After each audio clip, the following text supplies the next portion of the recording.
Meu Senhor e meu Deus, creio firmemente que estás aqui, que me vês, que me ouves.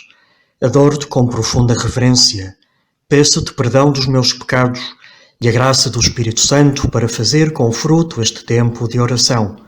Minha Mãe Imaculada, Esposa do Espírito Santo, São José, meu Pai, Senhor, anjo da minha guarda, intercedei por mim.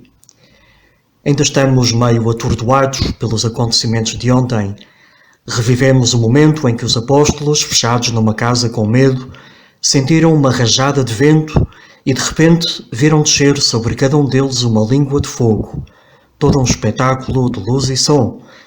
De som também porque, além do estrépito do vento e do fogo, eles saíram cheios de força lá para fora e começaram a anunciar Jesus sem medo algum, de tal forma que cada um dos muitos que ali estavam, provenientes de muitos países diferentes, os ouvia na sua própria língua. Foi o grande arranque, a grande explosão missionária da Igreja. Até aí era uma modesta startup com meia dúzia de seguidores de Jesus que tinham testemunhado a sua ressurreição. Agora, num só dia, juntaram-se à Igreja mais de 3.000 pessoas que abriram o coração a Cristo, se arrependeram dos seus pecados, foram batizados e assim receberam na sua alma o Espírito de Deus.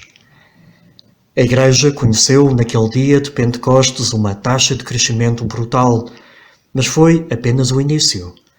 Muitos mais milhares e milhões viriam ao longo dos tempos, ao ritmo da generosidade com que os cristãos fossem colaborando com o Espírito Santo.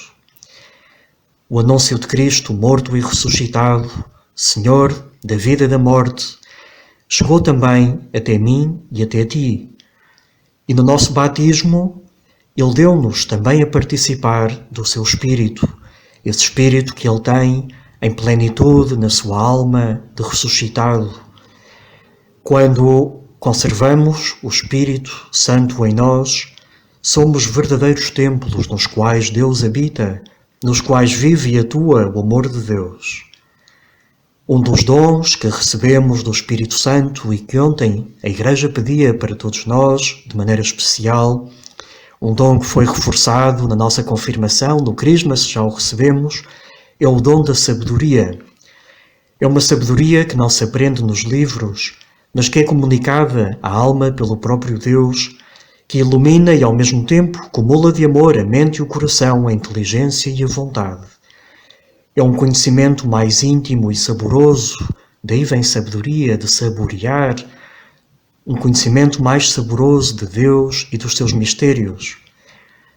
Como dizia um autor espiritual, quando temos na boca uma fruta, apreciamos o seu sabor muito melhor do que se lêssemos as descrições que dela fazem todos os livros de botânica, ou se víssemos uma revista ou um programa de culinária.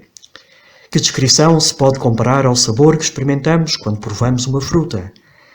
Do mesmo modo, quando estamos unidos a Deus e o saboreamos por íntima experiência, isso faz-nos conhecer muito melhor as coisas divinas do que todas as descrições que os eruditos e os livros dos homens mais sábios possam fazer. Este é o conhecimento que se experimenta de modo particular pelo dom da sabedoria. Oxalá ontem tivéssemos invocado o Espírito Santo de tal forma que Ele nos tivesse feito saborear mais esta fruta divina do amor de Deus em nós. Talvez até, como diziam dos apóstolos, mal eles saíram daquela casa, repletos do Espírito Santo, talvez também nós nos sentíssemos como que bêbados do Espírito Santo e desejosos de o ouvir cada vez mais e também de o comunicar, de o partilhar com os outros. Mas depois da bebedeira pode vir a ressaca. Em vez de energia e alegria, pode vir a apatia, o mau humor, o ficar bloqueados, na inatividade, a preguiça. Mas isso seria defraudar o investimento de Deus em nós ao dar-nos o Espírito Santo. Ele foi-nos dado para que dessemos frutos de santidade. Como é que terá sido o day after de Pentecostes? Eu imagino agora Jesus, na minha oração, nestes 10 minutos, imagino que os apóstolos e aqueles 3.000 novos cristãos terão procurado viver com todo o entusiasmo essa nova vida que receberam. Terão procurado rezar com amor e intensidade. Terão procurado sorrir e servir, mesmo sentindo-se cansados. Terão querido contar a outros a sua experiência e convidá-los também eles a descobrirem Cristo, a serem batizados e a receberem eles próprios o Espírito de Deus e a saborearem pessoalmente a doçura do seu amor, a riqueza da Santíssima Trindade, que seria depositada nas suas almas se aderissem a Cristo. Numa palavra, na vida dos que acolhem o Espírito Santo, espera-se que se produzam bons frutos, aquilo que chamamos os frutos do Espírito Santo.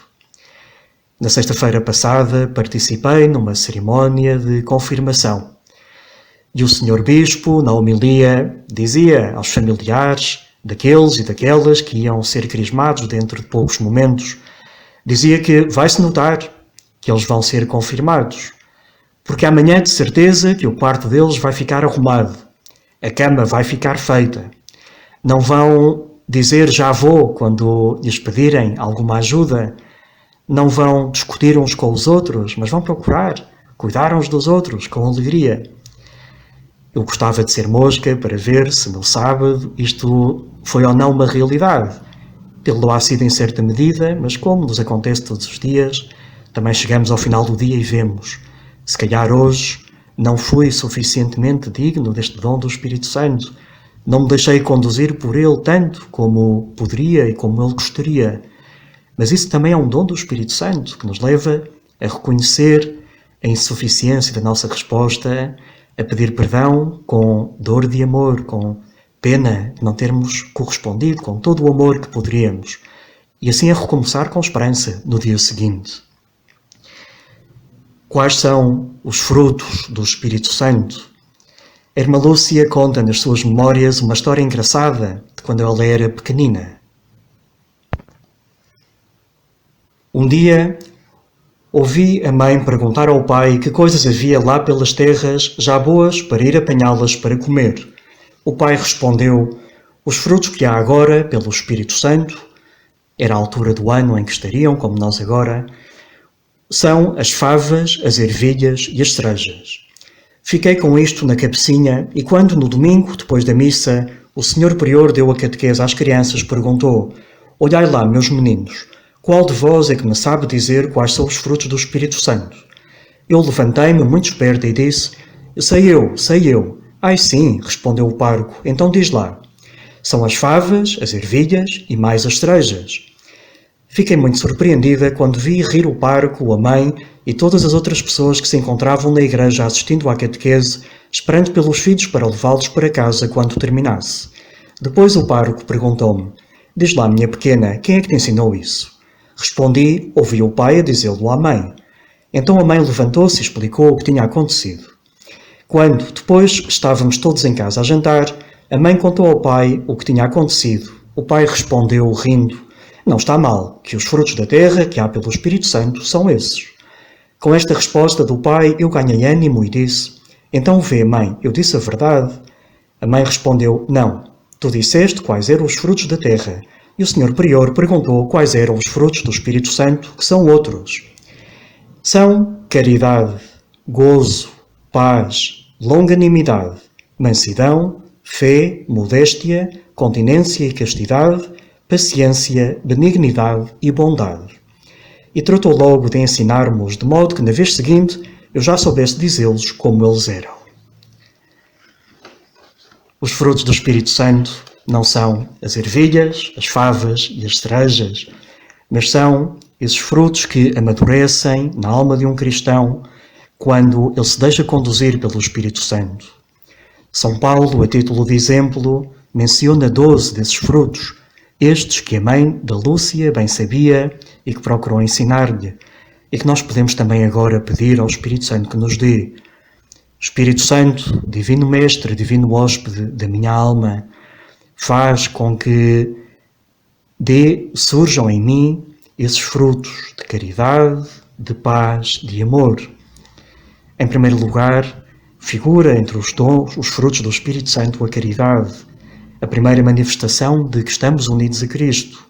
É o mais saboroso dos frutos, aquele que nos faz experimentar que Deus está mais perto e que visa aliviar o peso dos outros.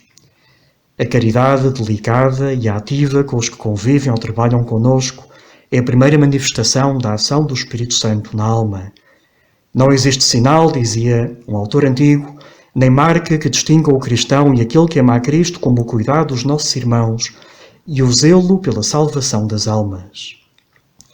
A caridade segue-se como fruto, necessariamente, a alegria, pois aquele que ama alegra-se por essa união com o amado.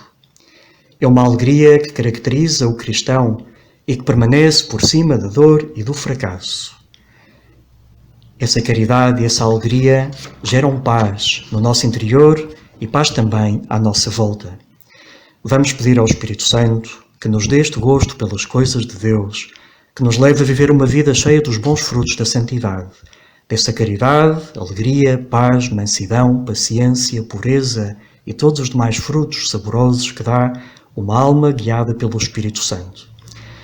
Queremos pedi-lo também a Nossa Senhora, a ti, Nossa Mãe do Céu, tu que saboreaste de modo muito especial a doçura da presença do Espírito Santo na tua alma e deste o mais saboroso fruto que alguma vez foi produzido, Jesus Nosso Senhor.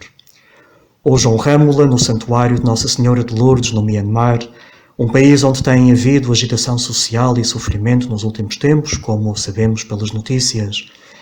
Vamos até lá com o Papa Francisco para pedir a ti, Mãezinha, por esta humanidade ferida pela pandemia e mais ainda ferida pelo pecado, que é a rejeição do Espírito Santo, do seu amor e dos seus frutos. Pedimos hoje de maneira especial a Maria por todos aqueles que têm assegurado serviços essenciais para o funcionamento da sociedade, que continuaram a ter de ser prestados mesmo nos momentos de confinamento. Os serviços dos transportes, da agricultura, do comércio, da polícia, da saúde, da administração pública e tantos outros. À vossa proteção nos acolhemos, Santa Mãe de Deus. Não desprezeis as nossas súplicas nas necessidades, mas livrai-nos sempre de todos os perigos, ó Virgem gloriosa e bendita.